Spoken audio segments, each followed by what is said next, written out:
Cubs, and welcome back to the Cozy Den. We are here once more at the Sleeping Giant Inn in Riverwood, Skyrim, for another book reading. So grab yourself a drink from the bar and pull up a bench by the fire. But before we settle, a reminder to please like and subscribe if you enjoy this content, as it really helps to support the channel and it means the world to me. But now, without further ado, we continue with Book 5 of 2920, starting on the 10th of Second Seed in the Imperial City, Cyrodiil. Your Imperial Majesty, said the potentate Versidue-Shai, opening the door to his chamber with a smile. I have not seen you lately. I thought perhaps you were indisposed with the lovely Regia. She's taking a bath at the Mere Corrup, the Emperor Riemann III said miserably. Please, come in. I've reached the stage where I can only trust 3 people. You, my son the Prince, and Regia, said the Emperor petulantly. My entire council is nothing but a pack of spies. What seems to be the matter, Your Imperial Majesty? Asked the potentate Versidue-Shai. Sympathetically, of course. Drawing closed the thick curtain in his chamber. Instantly, all sound outside the room was extinguished, echoing footsteps in the marble halls and birds in the springtide gardens.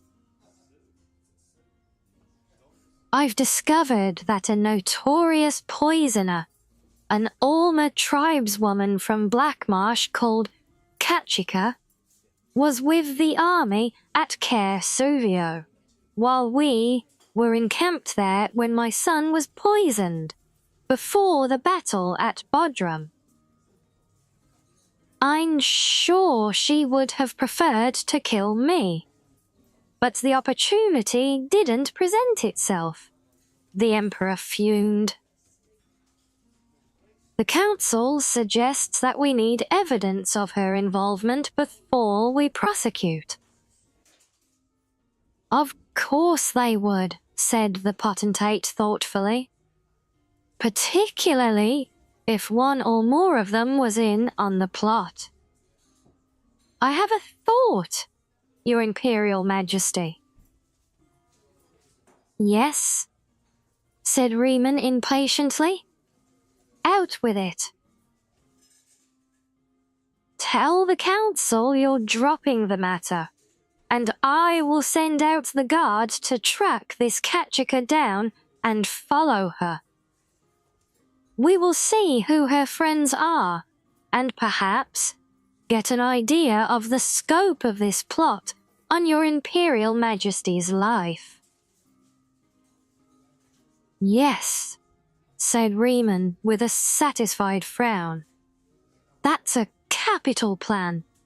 We will track this scheme to whomever it leads to.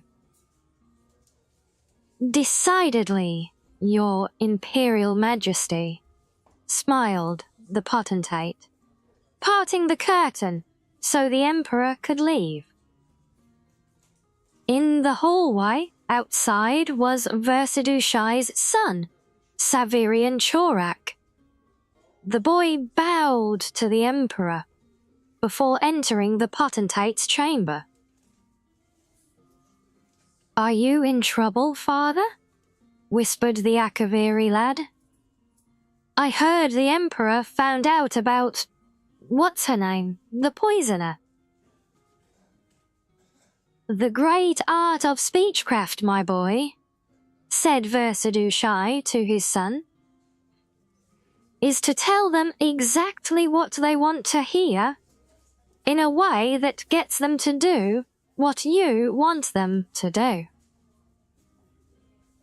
I need you to get a letter to Kachika and make certain that she understands that if she does not follow the instructions perfectly, she is risking her own life more than ours. 13th of second seed, Mir Korup in Cyrodiil. Rija sank luxuriantly into the bubbling hot spring, feeling her skin tingle like it was being rubbed by millions of little stones. The rock shelf over her head sheltered her from the misting rain, but let all the sunshine in, streaming in layers through the branches of the trees. It was an idyllic moment in an idyllic life. And when she was finished, she knew that her beauty would be entirely restored. The only thing she needed was a drink of water. The bath itself, whilst wonderfully fragrant, tasted always of chalk. "Water," she cried to her servants. "Water, please." A gaunt woman with rags tied over her eyes ran to her side and dropped a goatskin of water. Rija was about to laugh at the woman's prudery. She herself was not ashamed of her naked body. But then she noticed through a crease in the rags that the old woman had no eyes at all. She was like one of those Orma tribesmen Rija had heard about, but never met. Born without eyes, they were masters of their other senses. The lord of Mir Korup hired very exotic servants, she thought to herself. In a moment, the woman was gone and forgotten. Rija found it very hard to concentrate on anything but the sun and the water. She opened the cork, but the liquid within had a strange metallic smell to it. Suddenly she was aware that she was not alone. "Lady Rija," said the captain of the Imperial Guard, "you are, I see, acquainted with Kachika." "I've never heard of her," stammered Rija before becoming indignant. "What are you doing here? This body is not for your leering eyes." "Never heard of her? When we saw her with you not a minute ago," said the captain, picking up the goatskin and smelling it. "Brought you nervous ichor, did she? To poison the Emperor with?" "Captain," said one of the guards, running up to him quickly. "We cannot find the Argonian. It is as if she has disappeared into the woods." "Yes, they're good at that," said the captain. "No matter, though.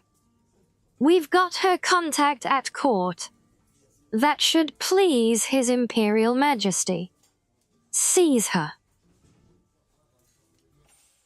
As the guards pulled the writhing naked woman from the pool, she screamed, "I'm innocent. I don't know what this is all about, but I've done nothing. The Emperor will have your heads for this." "Yes, I imagine he will," smiled the captain. "If he trusts you."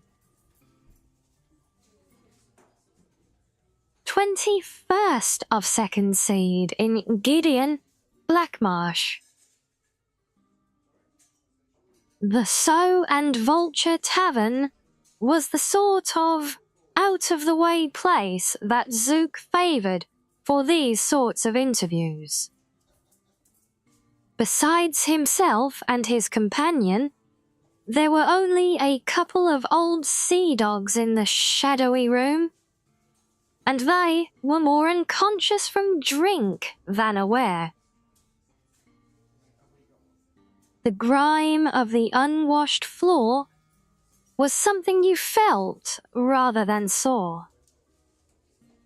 Copious dust hung in the air, unmoving in the sparse rays of dying sunlight. "You have experience in heavy combat?" asked Zook. "The reward is good for this assignment, but the risks are great as well." "Certainly I have combat experience," replied Miramore haughtily. "I was at the Battle of Bodrum just 2 months ago. If you do your part and get the Emperor to ride through Dozer Pass with a minimal escort on the day and time we've discussed, I'll do my part. Just be certain that he's not traveling in disguise. I'm not going to slaughter every caravan that passes through, in the hopes that it contains Emperor Riemann." Zook smiled, and Miramore looked at himself in the Kothringi's reflective face. He liked the way he looked. The consummate, confident professional. "Agreed," said Zook. "And then you shall have the rest of your gold." Zook placed the large chest on the table between them, and then stood up. "Wait a few minutes before leaving," said Zook. "I don't want you following me. Your employers wish to maintain their anonymity, if, by chance, you are caught and tortured." "Fine by me," said Miramore, ordering more grog. Zook rode his mount through the cramped, labyrinthine streets of Gideon, and both he and his horse were happy to pass through the gates into the country. The main road to Castle Geovies was flooded, as it was every year in springtide. But Zook knew a shorter way over the hills. Riding fast under trees drooping with moss and treacherous slime-coated rocks, he arrived at the castle gates in just 2 hours' time. He wasted no time in climbing to Tavia's cell at the top of the highest tower. "What did you think of him?" asked the Empress. "He's a fool," replied Zook. "But that's what we want for this sort of assignment." 30th of second seed, Thurzo Fortress in Cyrodiil. Regia screamed and screamed and screamed. Within her cell, her only audience was the giant grey rocks, crusted with moss but still sturdy. The guards outside were deaf to her, as they were deaf to all prisoners. The Emperor, miles away in the imperial city, had likewise been deaf to her cries of innocence. She screamed, knowing well that no one would likely hear her, ever again. 31st of second seed, Cavas Rim Pass in Cyrodiil. It had been days, weeks even, since Turilla had seen another human face, Cyrodiil or Dunmer. As she trod the road, she thought to herself how strange it was that such an uninhabited place as Cyrodiil had become the imperial province, seat of an empire. Even the Bosma in Valenwood must have more populated forests than this Heartland would. She thought back. Was it a month ago? 2? When she crossed the border from Morrowind into Cyrodiil? It had been much colder then, but other than that, she had no sense of time. The guards had been brusque, but as she was carrying no weaponry, they elected to let her through. Since then, she had seen a few caravans, even shared a meal with some adventurers camping for the night, but met no one who would give her a ride to town. Turilla stripped off her shawl and dragged it behind her. For a moment, she thought she heard someone behind her and spun around. No one was there. Just a bird, perched on a branch, making a sound like laughter. She walked on, and then stopped. Something was happening. The child had been kicking in her belly for some time now. But this was a different kind of spasm. With a groan, she lurched over to the side of the path, collapsing into the grass. Her child was coming. She lay on her back and pushed, but she could barely see with her tears of pain and frustration. How had it come to this? A giving birth in the wilderness, all by herself, to a child whose father was the Duke of Mournhold. Her scream of rage and agony shook the birds from the trees. The bird that had been laughing at her earlier flew down to the road. She blinked, and the bird was gone, and in its place, a naked elfman stood. Not as dark as a Dunmer, but not as pale as the Altmer. She knew at once it was an Ayleid, a wild elf.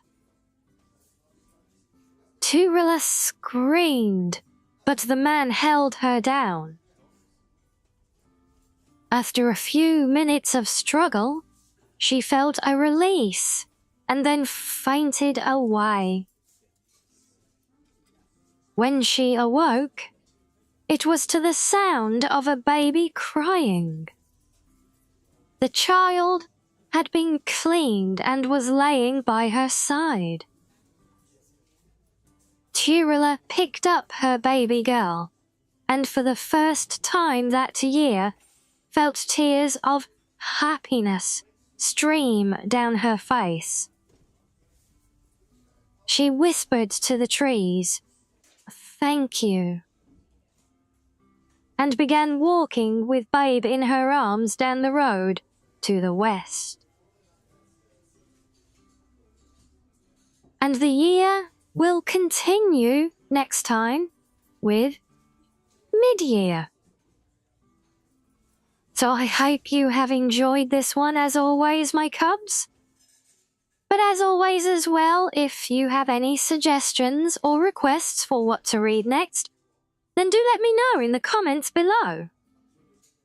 But until next time, my cubs, stay cozy.